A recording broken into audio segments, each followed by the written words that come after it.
Hi, I'm Mike Papantonio, and this is America's Lawyer.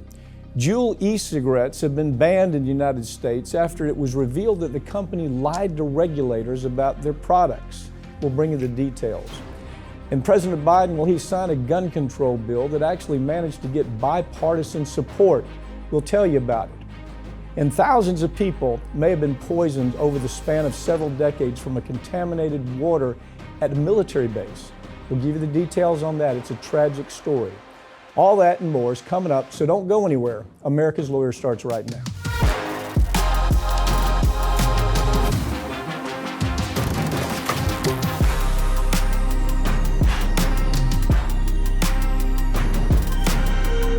The FDA has ordered Juul e-cigarettes to be pulled off the market after they determined that the company lied about their products. Can you imagine lying about their products? No, never. Joining me to talk about this is Rick Outzen, editor and publisher and owner of Independent News. Rick, I looked at this story, and there really are no surprises here, are there? No. Juul has been lying about this for what are we going on now? 15 years. Well, we know they targeted high schoolers. They were going after. They created fruit flavored, mint flavored. This time they were coming back to the FDA and they said maybe we could get by with tobacco flavored e-cigarettes. And again, that got rejected. Same issue as before. They have no scientific data showing that it will not cause harm. They didn't do any of the studies they're supposed to do. Yeah, and remember, one time this company had almost 55% of the e-cigarette market here, which is a $9 billion business. So this is, again, not wanting to do the studies, trying to avoid lawsuits that are out there. They've already had a couple of big settlements in North Carolina, I think for like $40 million there. Yeah, with the Attorney General. Right, yeah. Well, as you know, this law firm started the case against the tobacco industry. And so we had a chance to look at all the documents. We took a look at the fact that these are companies that have no moral compass. Right. What they're really trying to do with the e-cigarette thing is simply create another generation of folks that are addicted to nicotine. Now, the people hearing this, the loyalty is insane. The people who are e-cigarette lovers are insane about this product. Right. You can give them all the information that's out there about how damn dangerous it is, how the diseases it causes. You can give them all the information about how the company's lying to them about being safe. It doesn't make any difference. If they're an e-cigarette user, they say, well, you know what, it got me off of cigarettes, I'm gonna stick with it. I can't do anything else, so I gotta go to e-cigarettes. You cannot talk a vapor out of not vaping, no matter what you show that person. Right. They argue, well, it's better than smoking, actually lighting up a cigarette. But we know, and I've talked to your researchers and your team, and you and I've sat around it. It's a direct hit of nicotine to the brain. Yeah, we're handling the case. I mean, just pure disclosure, we're handling the case going out in California right now. The documents are atrocious. Right. The documents show that this is an industry that understands they had to back off with straight cigarettes. So what they're trying to do now is get an entire new generation hooked on nicotine. They make it goofy, grape taste, ollie, orange taste, whatever they want to do, and they seem to get away with it around the world. At least they're cutting legs out from underneath them a little bit. We're going to hammer them in this lawsuit, I promise you. Well, here's the scary thing. There's 6.5 million applications for more e-cigarettes that are hitting the FDA now. So we got a long way to go to make a dent in this one, brother. No question. The Supreme Court says that Bayer can't escape liability for the people injured by Roundup. Now, this, first of all, to begin with, this is a company, this is Monsanto that was sold to Bayer. Right. Whoever the numbnut was who bought this company, I mean, I hope that person's been fired that they never work for the corporation again. Bayer was advised to go in and buy Roundup. That was after 3 major lawsuits had determined that the Monsanto had been lying and phoning up rat studies. They knew that the product would cause non-Hodgkin's lymphoma. Right. The information was overwhelming. And some CEO says, hey, looks like a good idea. We'll go buy this company. Right. Take it from there. Well, I think it had to be the attorneys that are representing them, the the defending attorneys, because this is the strategy here. They keep losing. $25 million case in California.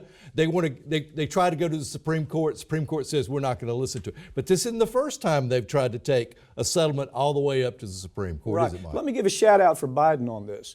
Biden got in the way of them doing this. He actually had his Attorney General do something real significant, which is go before the Supreme Court and say, you should not accept this review. We have all the information we need to understand this is bad, bad stuff. We know glyphosate is killing people all over the world. And I'm going to send my Attorney General to say this is a bad idea. Now, Trump, just the opposite. Trump said, no, you need to hear this. We need to protect Monsanto. We need to protect Bayer. Now, listen, WHO had come out 10 years ago now, came out and said, this is bad stuff that's killing people all over the world in third world countries, because we were telling the world, hey, without Roundup, without glyphosate, we're going to have a food shortage. WHO came out and said that's a lie. Well, but our EPA approved it. Yeah. And that's what's used in the cases against your firm, against all the firms that are representing the victims of this. That's what's used against them. The other thing that we found, and I started looking at this story for a while ago, you got the state of Mississippi, they actually recommend Roundup to kill all the weeds before you prepare for the crop. There's a reason for it. When I took depositions in this case, I took 5 major depositions even before the first one went to trial. And what we saw was that they're masters of putting their people in important political positions. Matter of fact, they were so good at it that they had 3 people that were basically running the EPA. They had people in the White House that had come up through the ranks and now were advising Trump about this and that, dealing with the product. They were masters of doing that all the way down to the state level. So it doesn't surprise me. It wasn't just Mississippi that did that, by the way. There's about 14 states that jumped on the Monsanto bandwagon and said, hey, this is a great idea. All the information showed that this company knew 50 years before they were selling it, that it was killing rats and they understood the science. It was non-Hodgkin's lymphoma. Right. They phonied it up. They covered it up, and here's where it really gets ugly. The EPA knew it, and they bought into it anyway. Well, and they have settled. There's been a couple of, $11.6 billion settlement, but they didn't decide about the future cases, and that's what's biting them in the butt. The future cases are going to be a disaster because it's a slow process. Right. It's a latent cancer, non-Hodgkin's lymphoma. You may be exposed year 1 and may not have any symptoms for 5 or 6 years beyond that. Right. So that's what they need to be worried about it. They shouldn't put the product on. The people who did it should be prosecuted. Right. They should be perp walked, and unfortunately, we don't do that to people that are dressed up in suits. President Biden signed a historic gun bill into law, with many wondering if legislation will actually help curb gun violence. It's a start, isn't it? It's something better than nothing. It's kind of how that goes. Give us a rundown on this. Well, I mean, the only thing that nationally has an impact is they are going to do background checks on children, kids under 21. Right. And that is something new. But everything else is $750 million to go to the states, which are mostly controlled by Republican governors, that they can use for mental health. They can use it for red flag laws. They can use it. The discretion's crazy, isn't it? Right, and it's back to the Republican governors to be able to make those decisions. Yeah, let me talk about the idea of this red flag law. That's important. Right. Because with the red flag law, an agency has the right to go into your home and confiscate your gun if you've given them reason to do it, like wife beaters or somebody that's domestic violence, or they've been on the internet and they've said things on the internet that should scare the bejesus out of all of us. The red flag law is important. This idea of saying to somebody who's under 21, we're not going to just let you walk in here and walk out with an AR-15. Right. We're going to look at this for 10 days, and we're going to find out, is there anything you've done on the internet? Is there anything that you've done that should cause us concern that looks like mental health or it looks like criminal activity? I think, look, it is a start.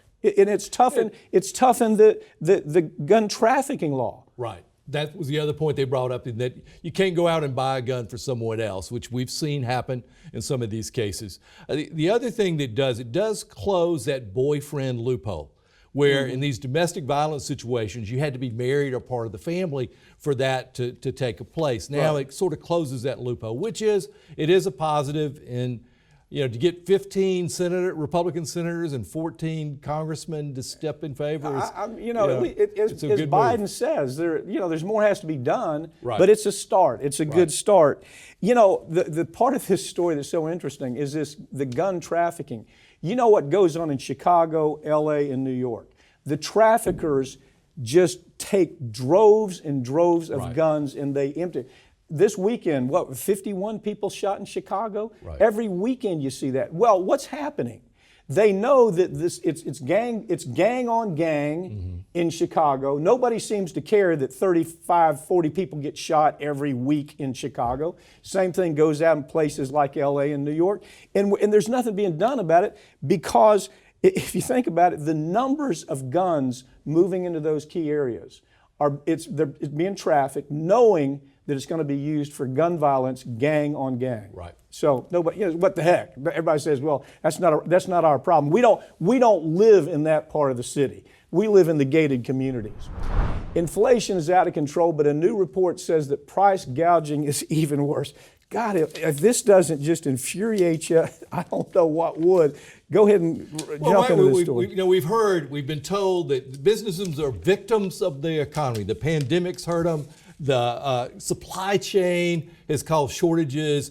Government spending is driving inflation up. The war in Ukraine is driving it. And what we're finding is, even though they have selling fewer cars, less gas, their profits are hitting record numbers. And they're buying back their stock. They're giving out huge dividends. Well, okay, so here, their narrative is, Lord have mercy, the narrative is all over the place, that this is being caused by Russia, that this isn't our fault, and you know what, we're doing everything we can to fight it. Well, the Guardian took put some forensic people in there to see really what's going on, and it's anything but that. The profit margin has been raised 50% since they started this narrative, and as you say, what that's about is with that profit margin, they're able to buy back stock. And that increases the value of the company. And not only that, they're able to pay dividends to shareholders, and dividends and shareholders keep. And when the stock goes up, the CEOs, their packages get better because they get more stock. They can sell off their stock when they leave. Their parachutes get much, much healthier.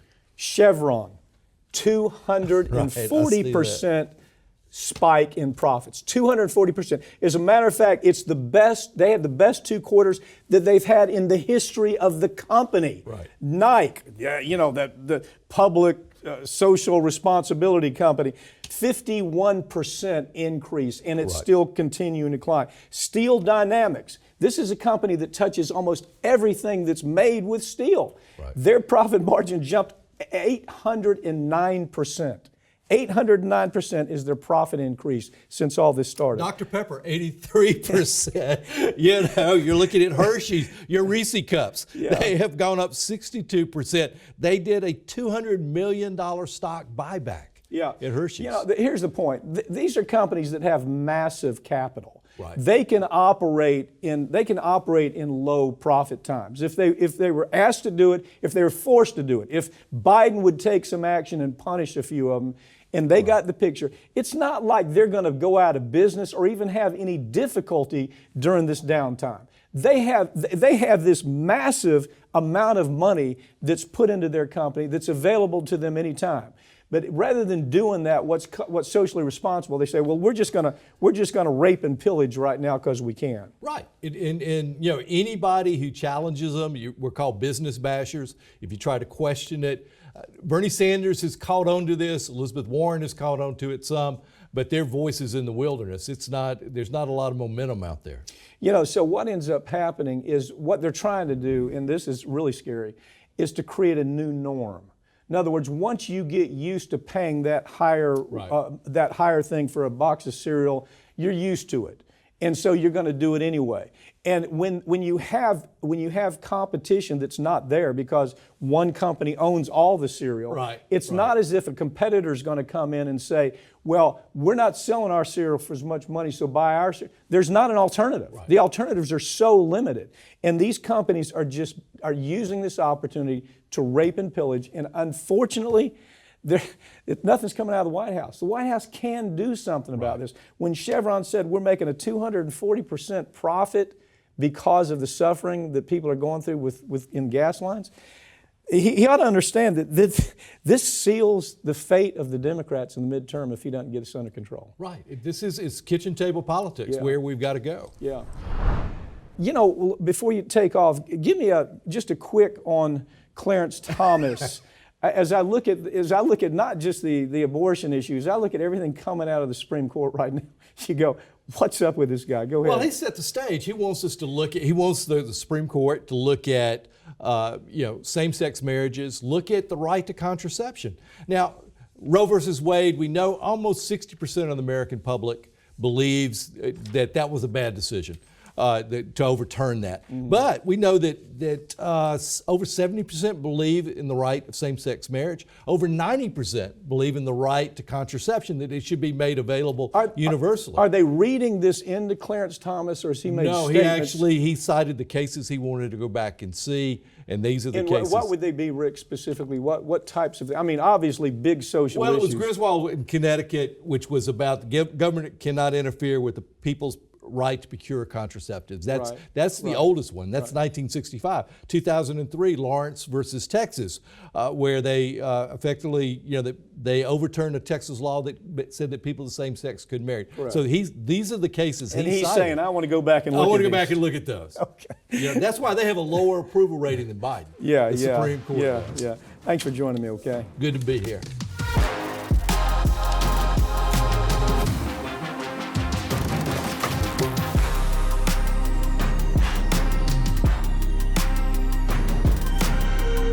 Thousands of people may have been poisoned over the span of several decades from contaminated water at a military base. Joining me to talk about this is attorney Sarah Papantonio. This is a huge case. It might be the biggest case in the country right now. Why don't you lay it out for us a little bit, okay? Well, it absolutely is huge, and it hasn't been brought to light really until the last, let's say, 10 years. So what happens is there's a camp in North Carolina called Camp Lejeune. It's primarily a Marine base. From the 50s to the 80s, the base's water supply and everyone who's drinking the water was contaminated with very, very toxic chemicals, things that we call benzenes, TCEs, PCEs.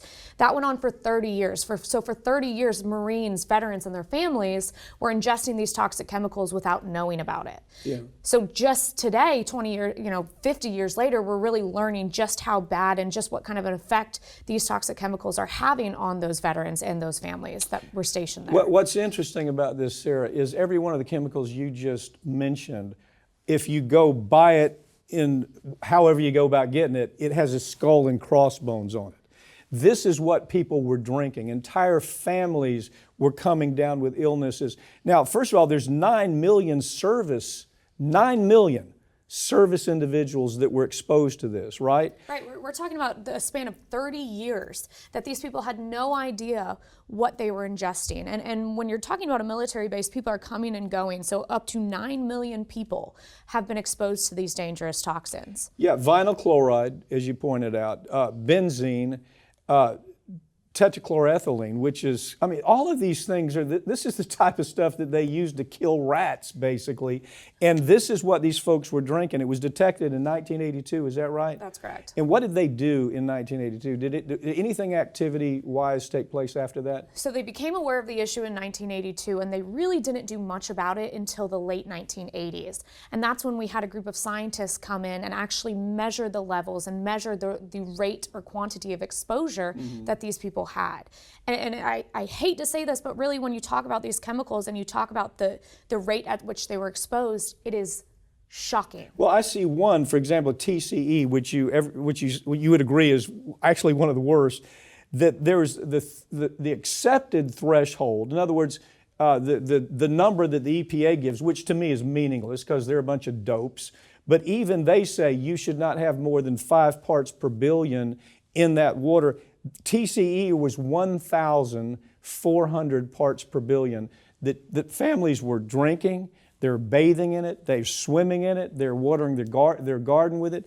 And so entire families have come down with these terrible diseases, right? Right, and when we talk about the diseases, it's everything in between, you know, few and far between. So we've got all kinds of cancers, we have all kinds of birth defects, Parkinson's disease, miscarriages, I mean, just terrible, terrible injuries. Sarah, this has been characterized, and you've been working on this case, and it's been characterized in 2 or 3 articles I've read as the worst chemical contamination in U.S. history. As you look at this, do you kind of buy into that? It absolutely is. I mean, we had this problem that existed for 30 years, had effect on up to 9 million people. This is massive. What is the VA doing with these folks right now? When they figured out, yes, we've killed you. We've given you diseases that are going to kill your children, your spouse, everybody in the family. We did that to you. What is the VA doing with that now? So the VA is offering some compensation for veterans who have developed a small list of cancers or small list of injuries. The problem here is that the VA is not protecting the families. You don't just have the veterans that were exposed, you have the mothers, the daughters, the sons, everyone who lived on the base with them, and at this point, they have no ability to recover for those injuries. Okay, so the list is birth defects, bladder cancer, breast cancer, cardiac effects, cervical cancer, esophageal cancer, female infertility, kidney cancer, leukemia, liver cancer, lung cancer, miscarriage, multiple myeloma, non-Hodgkin's lymphoma. I mean, this is the list that the government knew as early as 1982. Actually, they should have known well before that. I think when we get into this, we're going to find they knew well before then. But certainly by 1982, it was clear that all of these illnesses that were popping up from an epidemiology standpoint, I mean, the numbers were staggering. And nevertheless, they let it ride for a long time, didn't they? Right. When we're talking about TCEs, PCEs, benzenes, you don't just take remedial action to clean the water. You close those water supplies down forever. Don't let anyone touch them ever again because these toxins are so dangerous. Sarah, thank you for joining me. Good luck on this with this case. That's all for this week, but all these segments are going to be available in the coming week right here on this channel, and you can follow us on Twitter at America's Lawyer. I'm Mike Papantonio, and this has been America's Lawyer, where every week we tell you stories that corporate media won't tell you because their advertisers don't let them or their political connections just don't allow for it. We'll see you next time.